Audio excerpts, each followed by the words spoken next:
¿Qué tal? ¿Cómo están? Buenas noches. El placer de compartir con todos ustedes otra edición de Puntos de Vista, edición que corresponde al día viernes 14 de junio del año 2019.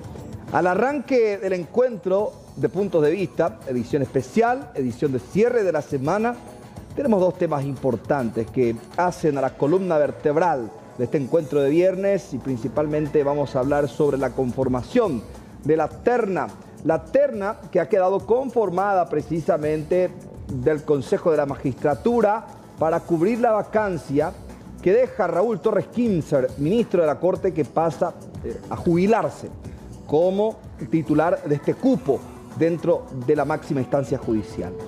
Por otra parte, también esta noche es importante hacer el análisis de lo que ocurre con Juan Arrón Anuncio Martí y Víctor Colmán, que prácticamente, luego de la liberación de María Edith Bordón de Bernardi, luego de 64 días de secuestro, allá por el año 2002, se dan a la fuga. Se declara el estatus de prófugo de la justicia paraguaya y finalmente van y encuentran el asilo, el refugio político en el Brasil. Y aquí vemos algunos tuits importantes ya, que lo vamos a abordar, claro, con lujo de detalles. Pero, reiteramos, en primer término, vamos a arrancar hablando sobre esta determinación del Consejo de la Magistratura que finalmente conforma la terna. ¿Y quiénes forman parte de esta terna? Comparto con ustedes algunos datos a esta hora, porque ya ha quedado conformada la terna. Carolina Llanes, Alma Méndez y Linneo Isfrán conforman la terna confeccionada este viernes por el Consejo de la Magistratura para reemplazar al ex ministro de la Corte Suprema de Justicia, Raúl Torres Kinzer. ¿Qué les parece si escuchamos lo que dice a esta hora de la noche Claudio Baqueta? Tomamos el audio y lo compartimos. Afuera, entonces pedimos la disculpa, realmente agradecemos por el apoyo, el acompañamiento que recibimos desde el día 1 con relación a este proceso de selección de terna para ministro de la Corte. Ya desde la audiencia pública también diariamente aquí en el Consejo de la Magistratura, hoy después de 12 horas de liberación, una sesión que creo que todos pudieron ver por la pantalla, por la página del Consejo de la Magistratura en el canal de YouTube, sin ninguna interrupción, gracias a Dios. Bueno, llegamos al objetivo con la satisfacción de tener una terna con candidatos de primer nivel realmente, integradas por la doctora María Carolina Llanes, la doctora Alma María Méndez y el doctor Linneo Augusto Isfrán Saldívar. Creo que los fundamentos por los cuales integraron la terna ya fueron bien debatidos y vistos por toda la ciudadanía, entonces realmente muy contento por el trabajo que hicimos, ¿verdad? Presidenta, hay postulantes que están molestos realmente porque se leyó el test psicotécnico de personalidad justamente y algunos manifiestan que va a accionar considerando que es confidencial. Bueno, realmente es una situación en la que el Consejo tomó la determinación en la sesión de mostrar que todo sea público teniendo en cuenta lo ocurrido en la sesión anterior. En la sesión extraordinaria anterior nosotros quisimos resguardar la integridad de las personas, no quisimos hacer público de repente alguna manifestación. Tuvimos una cuestión en que un grupo de colegas hizo un amparo, el amparo ordenó al Consejo la publicación de las actas y bueno, entonces también nosotros hoy para que la sesión sea bien pública, decidimos resolvimos hacer pública esa situación, teniendo en cuenta de que todos los postulantes que se presentan para un cargo tan relevante como lo es el cargo de la Corte Suprema de Justicia, están ya expuestos, ¿verdad? En el sentido de que, si bien es cierto, se leyeron esos test psicotécnicos, esos test psicotécnicos fueron elaborados por cada postulante, ¿verdad? Nosotros no tuvimos intervención en esa situación, al igual que ustedes, los medios de prensa y la ciudadanía, nos enteramos del resultado también en la sesión, ¿verdad? Entonces, es por eso, ¿verdad? Es por eso que que se resolvió eso para evitar que el día de mañana cuestionen nuevamente la ciudadanía o las personas que permanentemente están cuestionando que no se leyó el test psicotécnico, ¿verdad? O sea, es sencillamente por eso. Por más confidencial que sea, presidente. El test psicotécnico es una cuestión, si bien es cierto, nosotros tenemos un amparo ganado en uno de los edictos con relación a la publicación de los test psicotécnicos. Los postulantes también lo hacen de forma voluntaria, o sea, expresan su voluntad a la hora de manifestar las respuestas, ¿verdad? O sea que a partir de este momento todo es público, ¿verdad? Bueno, al margen de ese cuestionamiento puntual, algunos hablan de poder impugnar esto y no descartan todavía. Bueno, o sea, yo me imagino que deben haber algunos postulantes que no están contentos. Realmente considero que los 30 postulantes son excelentes personas. Yo creo que de repente el resultado de ese test psicotécnico de repente no refleja lo que es una persona, teniendo en cuenta de que no sabemos en el concepto que la persona habrá respondido a esa pregunta, ¿verdad? Yo no conozco lo que es el test, justamente porque ese test psicotécnico está preparado para realizar a personas que están concursando, ¿verdad? Si yo no estoy concursando no voy a tener la misma presión que ellos tienen. Entonces yo creo que cada uno es libre de realizar lo que considere, ¿verdad? Costó un poco el último nombre de la terna, presidente. Realmente tuvimos 6 postulantes con 8 coincidencias. Es realmente impresionante en esa situación. Si bien es cierto, en mi caso particular yo tuve la preferencia sobre el doctor José Ignacio González Maqui. También me di cuenta de que para llegar a un consenso podía ceder mi voto a favor del doctor Linneo Infran, ¿verdad? Entonces integra la terna en ese sentido con 8 votos. Si bien es cierto, no es que llegó, no es que se hizo difícil, sino el objetivo principal era que los televidentes y ustedes también en particular entiendan cuál era el sentido de esa sesión de preferencia, ¿verdad?, a favor de un postulante. La idea era realmente que la terna tenga los 3 postulantes con 8 coincidencias, ¿verdad? Bueno, a partir de ahora, ¿qué paso, los plazos que siguen ahora? Bueno, nosotros en este momento entregamos nuestra ponderación final a través de Secretaría General. Eso se va a promediar, va a salir la posición final de cada postulante y el martes estaríamos remitiendo esta terna al Congreso de la Nación con todos los elementos que hicieron, que ustedes vieron también en esta sesión, ¿verdad?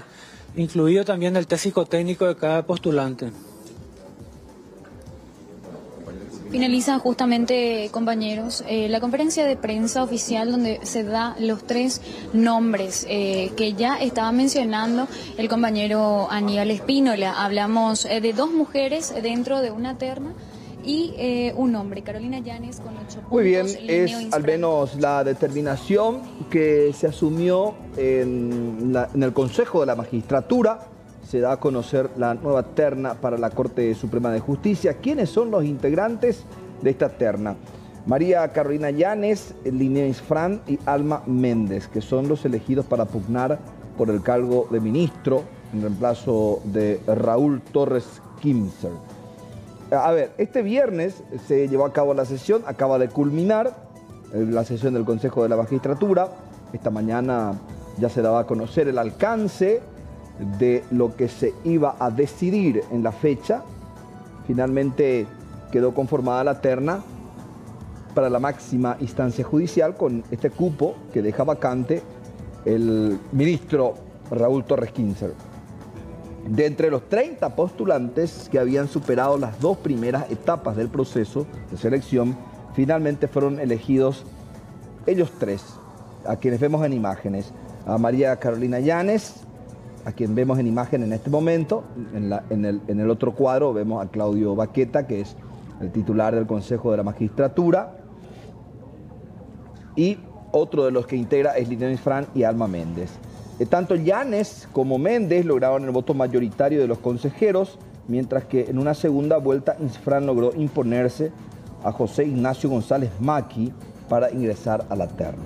Los tres candidatos ya habían participado en convocatorias anteriores para intentar acceder al puesto.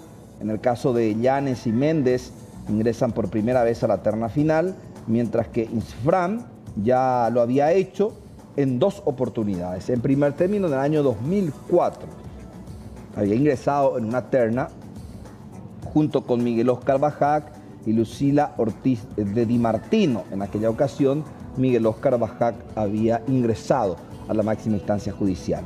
Y en el año 2015 ingresó con Emiliano Rolón y Miriam Peña, y finalmente Miriam Peña accede a ese cupo de la Corte Suprema de Justicia. Este proceso fue criticado bastante, primeramente por las denuncias de supuestas manchas que tenían esta cuestión, es decir, duras críticas se habían dado. Ahora sí vamos a tomar el audio nuevamente con el titular del Consejo de la Magistratura, está Sara Valenzuela, desde ahí. Sara, ¿cómo estás? Buenas noches.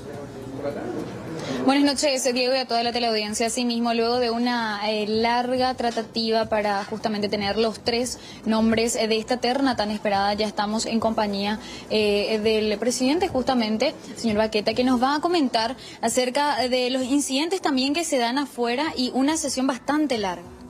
Sí, antes que nada, muy buenas tardes. Realmente una sesión larga, cansadora, pero con la satisfacción de haber llegado al objetivo de buena manera, ¿verdad? Consideramos que las personas ternadas son excelentes, de vasta trayectoria y se merecen de alguna manera cualquiera de los 3, y realmente en primer término los 8 que quedaron con 8 coincidencias se merecían llegar a la Corte, ¿verdad? O sea, independientemente también que son 30 postulantes de vasta trayectoria, ¿verdad? O sea, no podemos descartar a ninguno, ¿verdad?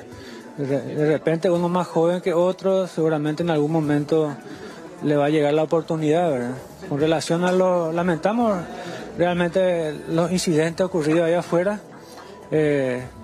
respetamos la manifestación de las personas, pero también de la manera en la que están reaccionando estas personas consideramos que raya ya la ilegalidad, ¿verdad? Teniendo en cuenta de que destruyeron el patrimonio del Consejo de la Magistratura, están ensuciando con huevo y bueno, está bien, es lo que tenemos hoy, ¿verdad? Por otro lado, hablamos también de la divulgación justamente de los datos del test psicotécnico, uno de los puntos claves que también generó bastante problemas. Inclusive muchas de las personas que se sometieron al mismo hablaron de accionar ya de manera concreta en contra de lo que se dio justamente la divulgación de estos datos.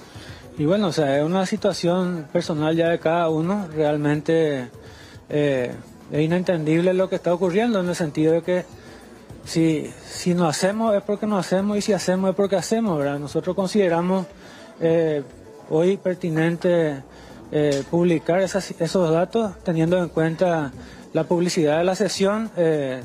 Tampoco, si nosotros hacíamos la sesión y mirábamos en silencio los test psicotécnicos, seguramente iba a haber también una reacción ciudadana. Entonces consideramos que sea leído en forma íntegra el de todos los postulantes, porque también hubo una posición primaria de que sea leída solamente de las personas ternadas, ¿verdad? Entonces consideramos pertinente de que la ley es igual para todos, entonces se leyó el perfil, el currículum y el perfil de todos los postulantes, ¿verdad? Por otro lado, ahora ya con estos 3 nombres en concreto, ¿cuál va a ser el siguiente paso y finalmente qué es lo que tiene que seguir ahora la ciudadanía? Bueno, nosotros estamos culminando este proceso.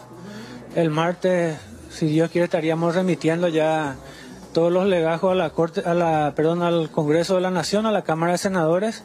Ya son ellos los que tienen que designar a uno, y posteriormente a la designación el presidente de la República es quien tiene que dar la confirmación de esa designación, ¿verdad?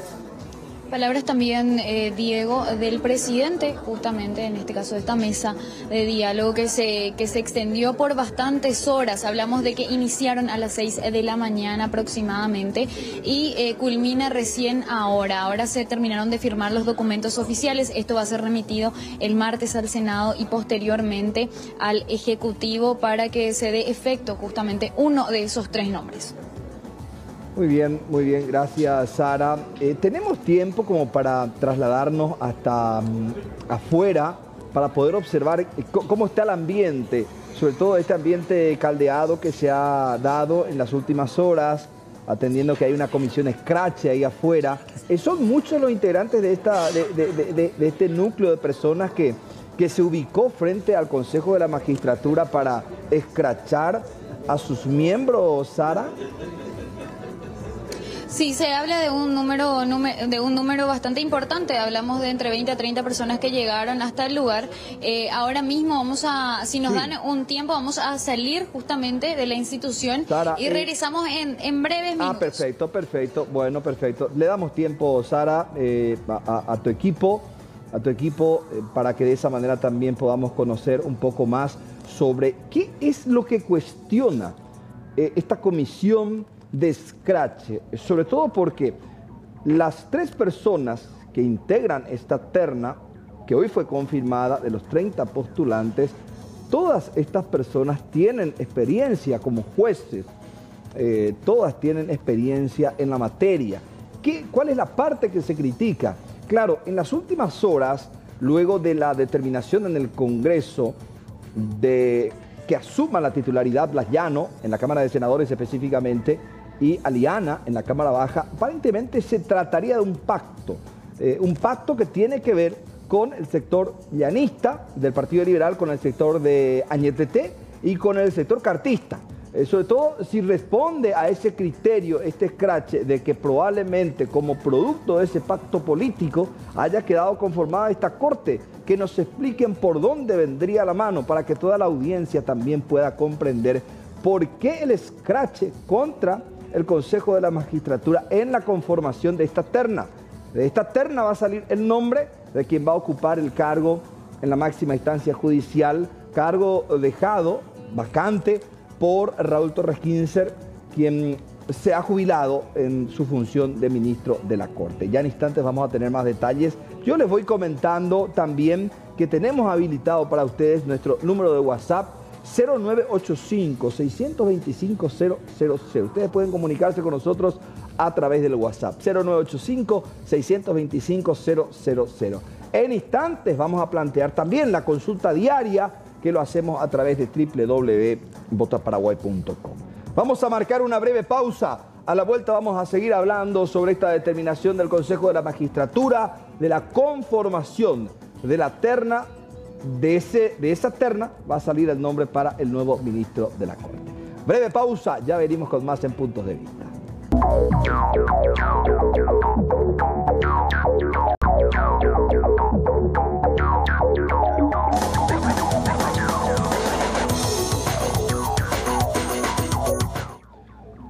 Estamos avanzando, entrega del día viernes de Puntos de Vista, son las 20:23, temperatura sumamente agradable, 25 grados en Ciudad Capital y en gran parte del territorio nacional. Estamos abordando lo que se ha tomado como determinación desde el Consejo de la Magistratura. Carolina Llanes, Alma Méndez y Linneo Isfram forman parte de la terna confeccionada en horas de la tarde por parte del Consejo de la Magistratura para ocupar el cargo dejado por Raúl Torres Kinser en la máxima instancia judicial. Nuestra compañera Sara Valenzuela se está trasladando hasta las afueras y prácticamente, según nos informan, hace aproximadamente 5 minutos, según nos han comentado, ya esta comisión escrache que se ha ubicado frente al Consejo de la Magistratura ha abandonado este lugar. Por lo tanto, en este momento ya no existe esta manifestación. Ahora, con relación a esta manifestación que comentábamos, de acuerdo a lo que se puede interpretar como base, responde a un supuesto pacto político. Es decir, la crítica se ha generado principalmente por el supuesto pacto político entre los tres sectores, principalmente ese pacto que se da en el Senado y tiene que ver con el llanismo, el cartismo y el abdismo o Colorado Ñeteté. Y aparentemente esta terna responde a ese pacto político. Pero claro, en las próximas horas, en los próximos días vamos a tener mayor conocimiento sobre el tema. Cerramos por de pronto este tema que tiene que ver con la Corte Suprema de Justicia. Vamos a abordar ahora lo que tiene que ver con la determinación que ha tomado el CONARE, que es precisamente la institución de levantar, la institución que finalmente toma la determinación de levantar el refugio político a Juan Arrón, Anuncio Martí y Víctor Colmán. 3 personas consideradas prófugas de la justicia paraguaya desde el año 2002, prácticamente desde octubre del año 2002, cuando deciden abandonar el país y cuando el Ministerio Público prácticamente los ponía bajo la lupa como presuntos sospechosos principales de integrar el esquema de la industria o del inicio de la industria del secuestro en territorio nacional. Acá tenemos las imágenes de estas 3 personas. Juan Arrón, Anuncio Martí, y ahí también lo tenemos en imágenes a Víctor Colmán. Y para conocer un poco más, a ver, este viernes se dio la revocatoria al asilo político a horas de haberse conocido la medida, según anunció el Procurador General de la República, Sergio Cosia, quien ya fue informado al respecto. Ahora, se abre en este momento un periodo en el que los representantes legales, tanto de Arrón como de Martí y como de Colmán, tienen la posibilidad de apelar esta determinación del CONARE. Tienen 15 días, un plazo, para que de esa manera se pueda hacer la apelación, para finalmente correr traslado hasta el Ministerio de Justicia, quien finalmente va a tomar la determinación. Ya no queda en el CONARE, sino es otra institución que finalmente, una vez que se plantee la apelación, va a tener que determinar si continúa o no el refugio político. Nosotros conversamos con Rubén Lisboa, que es el representante legal de Juan Arrón, quien habló con nosotros, nos comentó algunos detalles y cuál es el planteamiento que van a presentar en su momento. Adelante con esa nota. No, en realidad era una cosa que un hecho que nosotros esperábamos, ¿verdad? Porque una vez que se revocó, hubo la sentencia de la Corte Interamericana de Derechos Humanos, evidentemente el CONARE tenía una nueva situación, motivo por el cual hoy revocó el estatus de refugiados políticos. Y bueno, lo que corresponde ahora es utilizar todos los recursos jurisdiccionales que están en el Brasil y que deben ser recurridos para que se pueda intentar revertir esta situación que en este momento se está dando en relación a Arrón, Martí y Colmán.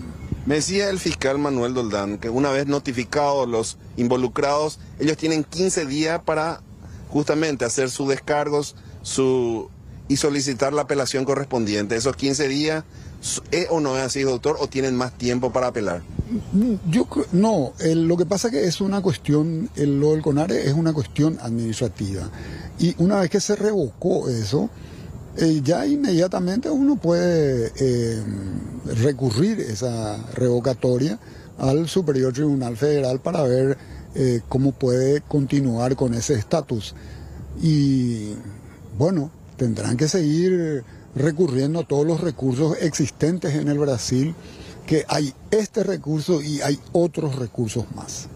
Me decía también el fiscal que una vez que llega al Ministerio de Justicia, ellos vuelven a ratificarse y a partir de ahí ya automáticamente ya se convierte en extradición. No es automático. No aparece la figura de la detención. Tampoco es así, ¿verdad? Lo que hay es que una vez que se confirme esa revocatoria, seguramente el Estado paraguayo sí va a poder introducir el pedido de extradición y ahí se producirá el proceso correspondiente a la extradición. Pero por ahora todavía hay recursos a los cuales apelar. Todavía no creo que se llegue todavía a ese momento. Pero si siguen con esta línea, con esta política, sí, bueno, va a haber seguramente esa posibilidad. Bien, lo que expresaba el representante legal de Juan Arrón. Para explicar un poquito, mencionar lo siguiente: a partir de este momento se abre un plazo de 15 días para que la defensa pueda apelar esta determinación y se corre traslado al Ministerio de Justicia de Brasil, que deberá finalmente tomar la decisión. Rechaza o no este pedido de apelación, pero ellos están analizando, es decir, tampoco a esta hora de la noche se puede hablar de que el planteamiento de apelación ya ha sido presentada por parte de estas tres personas que en este momento están con el refugio revocado o con la revocatoria del refugio político en el vecino país. Vamos a hablar también y vamos a escuchar un poco la explicación que daba el canciller nacional para que todos podamos dimensionar sobre todo ese temor que existe. Ustedes sabrán, hace unos días se viene hablando de esta cuestión, es que hace unos días venimos analizando porque hoy se daba el punto de inflexión. Después de 17 años como prófugo de la justicia paraguaya, con estatus de refugiado en el vecino país, en la República Federativa del Brasil, se encuentran Juan Arrón, Anuncio Martí y Víctor Colmán. 17 años de espera de un caso de secuestro, específicamente el caso María Edith Bordón de Bernardi. Escuchamos lo que explicaba el canciller nacional y seguimos hablando sobre esto que tiene que ver con el refugio político de estas tres personas. Primero, no terminamos de celebrar la decisión de la Comisión Nacional de Refugiados, un gran triunfo de la justicia, un gran triunfo del inicio del fin de la impunidad, en este caso, que tiene la triste fama del caso donde se inicia la industria del secuestro extorsivo en el Paraguay, pero con la unidad de todos, con el trabajo riguroso que hemos hecho, con el compromiso de todos, hemos logrado victoria tras victoria. Es cierto, recibimos la información de la apelación por parte de estos personajes, Arrón, Martín y Colmán, por la decisión de la Comisión Nacional de Refugiados de Brasil. El director de Asuntos Jurídicos de la Cancillería Nacional, el doctor José Pereira, vino a mi despacho a informarme que ya se ha enviado por valija diplomática el pedido de exhorto de extradición de Arrón, Martí y Colmán. Es decir, en este momento ya está viajando a Brasil por valija diplomática el pedido de exhorto de extradición. Esto es un proceso que ellos tenían 15 días para anteponer este recurso. Ya lo hicieron inmediatamente, por lo tanto, yo estimo que el ministro Moro tampoco va a perder tiempo para estudiar el caso y estoy seguro que va a rechazar esta apelación que han hecho estas personas y podamos tener en el menor tiempo posible una resolución de tal manera que inmediatamente se los detenga después y se proceda a responder al pedido de extradición que estamos nosotros en este momento perfeccionando. Vamos a compartir con todos ustedes el resumen de la crónica precisamente de cuándo se iniciaba todo esto, precisamente con el pedido a la Corte Interamericana de los Derechos Humanos. Bueno, primeramente la denuncia se plantea a la Comisión Interamericana de los Derechos Humanos. Esto se eleva posteriormente en juicio contra el Estado paraguayo a la Corte Interamericana de los Derechos Humanos, que toma la determinación de rechazar el planteamiento exigido por estas tres personas. Ustedes recordarán, el planteamiento era una denuncia que exigía una reparación económica de 123 millones de dólares, un monto sideral. En ese sentido, queremos compartir desde el inicio todo esto que tiene que ver con estos que hoy están bajo la lupa de la justicia paraguaya, aguardando la justicia paraguaya luego de 17 años ser sometidos a proceso. Los 25 planteamientos y reclamos presentados en la demanda de Arrón y Martí fueron rechazados por la Corte Interamericana de Derechos Humanos de manera unánime. Esta instancia concluyó que el Estado paraguayo no es responsable de la supuesta detención ilegal y torturas denunciadas y que incluía también un pedido de indemnización de unos 123 millones de dólares. El Procurador General de la República, rodeado de su equipo de trabajo en Palacio de López, se encargó de resaltar el logro sin precedentes obtenido por el Estado paraguayo ante instancias internacionales. Es la primera vez en 40 años que la Corte Interamericana rechaza todos los reclamos planteados contra un Estado. El duro revés judicial que sufrieron Arrón y Martí representa la victoria de toda la sociedad paraguaya, destacó el procurador en la conferencia de prensa. Hicimos historia, rompimos paradigmas. Después de 40 años, la Corte Interamericana de Derechos Humanos ha dictado el primer fallo en el cual un Estado es absuelto de la totalidad de las acusaciones que se le realizan en una denuncia de este tipo. Ese Estado paraguayo, ese Estado es el Estado paraguayo. Nosotros somos parte de esa historia. Esta sentencia que obtuvimos se va a estudiar por los anales de la historia en el sistema interamericano de derechos humanos. El procurador, quien por imperio de la Constitución representa los intereses del Estado, subrayó que esta causa es distinta a todas las demás planteadas ante la Corte Interamericana de Derechos Humanos. Más allá del multimillonario reclamo económico, representa la lucha de todo un país contra el flagelo del secuestro. No se trata de una cuestión jurídica solamente. Esta causa fue una causa distinta a todas las que hubo en el sistema, durante todo el tiempo del sistema interamericano de derechos humanos. Por eso obtuvimos esta victoria de este modo. Por eso esta causa es distinta. Por eso esta causa la ganamos todos juntos. Por eso nosotros estamos hoy contentos y el Paraguay tiene que celebrar. No es una cuestión económica, es una lucha de todo el país en contra del flagelo del secuestro, por la seguridad de las personas, por la libertad que todos nos merecemos, por el derecho que tenemos a la vida, porque recordemos que existen personas que fallecieron durante todo este flagelo.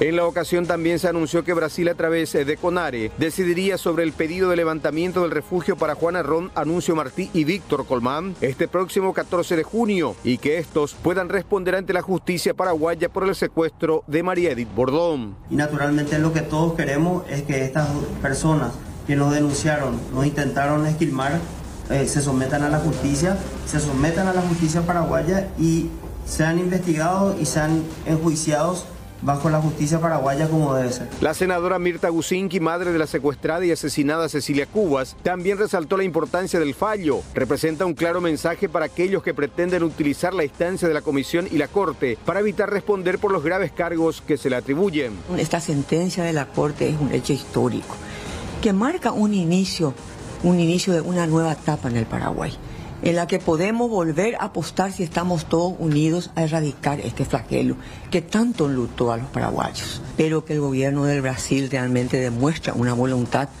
porque esto se trata de la región. El secuestro es una amenaza para la región, no es solamente para el Paraguay. De levantarse la condición de refugiados, de la que hasta hoy gozan los sindicados como líderes de secuestros, las autoridades brasileñas deberán arbitrar los mecanismos legales para evitar una eventual fuga de los requeridos. Estos podrían ser expulsados del vecino país en un procedimiento sumario o, en su caso, ser sometidos a un proceso de extradición. Recordamos que el secuestro es un hecho punible grave considerado imprescriptible.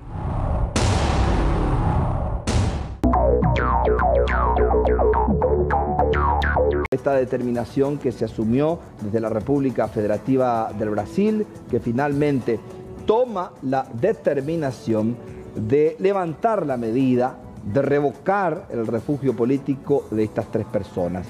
Para recordar un poco, haciendo precisamente un resumen de todo aquello que concierne a este caso, también es momento de hablar desde el punto de vista desde el Ministerio Público. ¿Qué es lo que pretende la Fiscalía, atendiendo que hubo una pausa en ese proceso que debía abrirse contra estas personas luego de 17 años?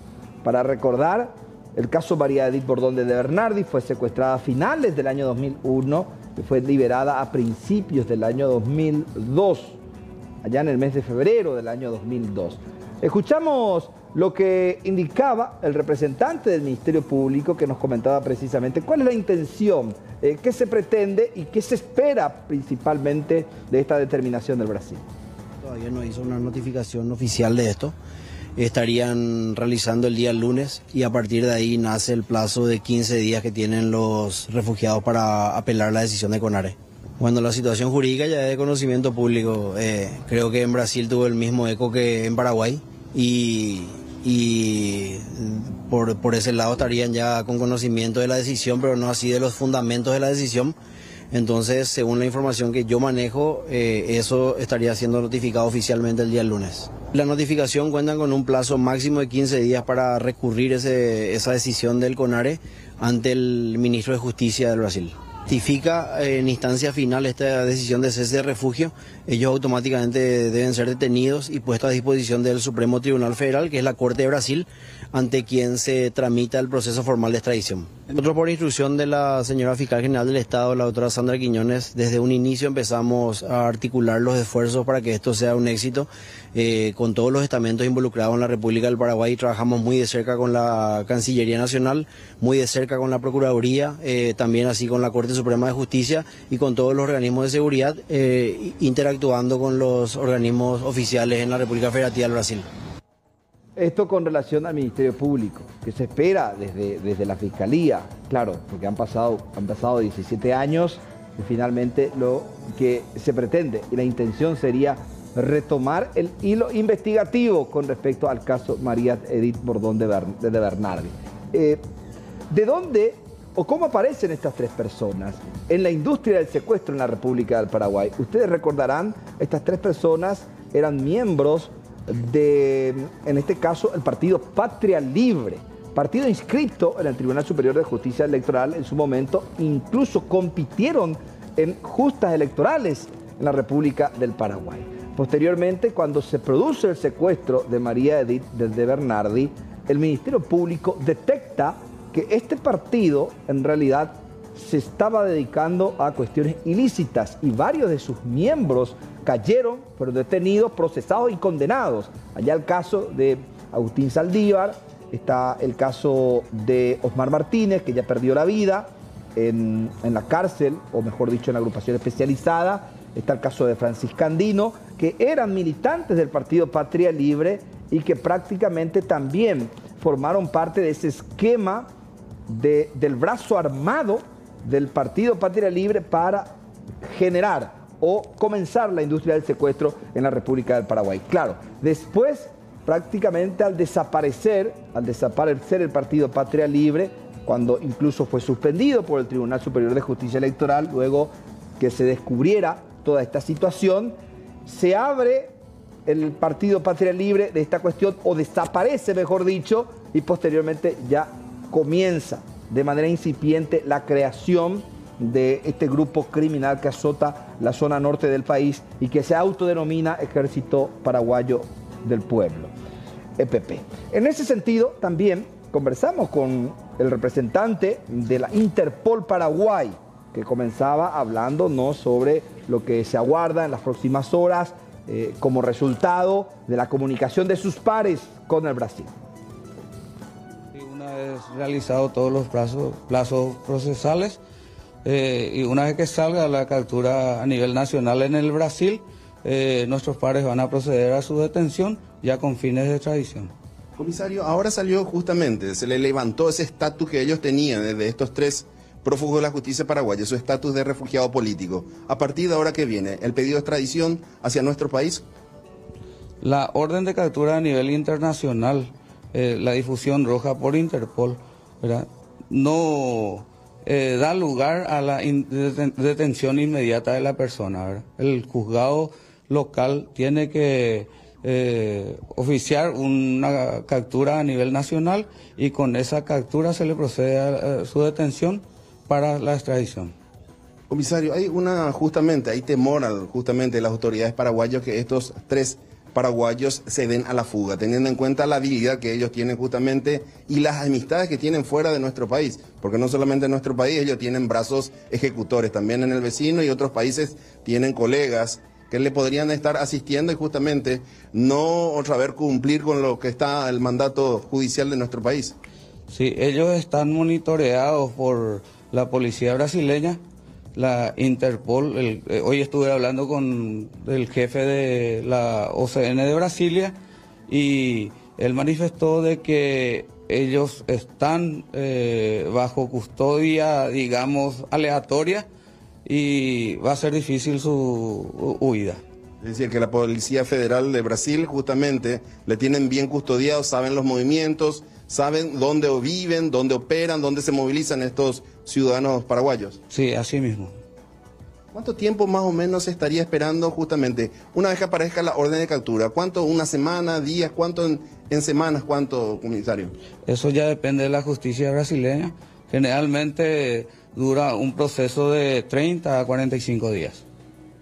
¿Cómo va a ser el procedimiento en estos casos? ¿Cómo es? La policía, vamos a suponer que se lo detenga en Brasil, salga la orden, se libere la orden de captura, la policía brasileña le detiene, ellos son los que van a hacer el acercamiento a nuestro país en la frontera. ¿Cómo va a ser el procedimiento, comisario?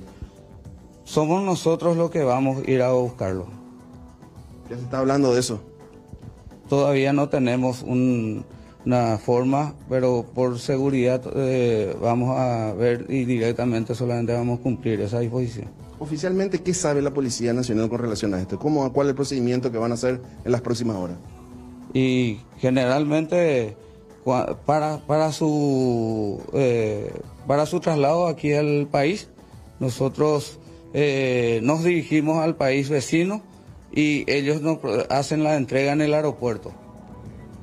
Vale decir que un poco antes de que se conociera esta determinación de CONARE, como elemento de protección, ya tanto Juan Arrón como Anuncio Martí y Víctor Colmán, luego de conocerse la decisión de la Corte Interamericana de los Derechos Humanos que había rechazado su pedido de indemnización, ellos habían solicitado el habeas corpus preventivo, sobre todo porque estas personas alegan que ellos ya echaron raíces en la República Federativa del Brasil. Como uno de los elementos era sostener precisamente que tienen hijos en el vecino país. Aquí un poquito para conocer también esa parte del habeas corpus preventivo que habían solicitado estas tres personas.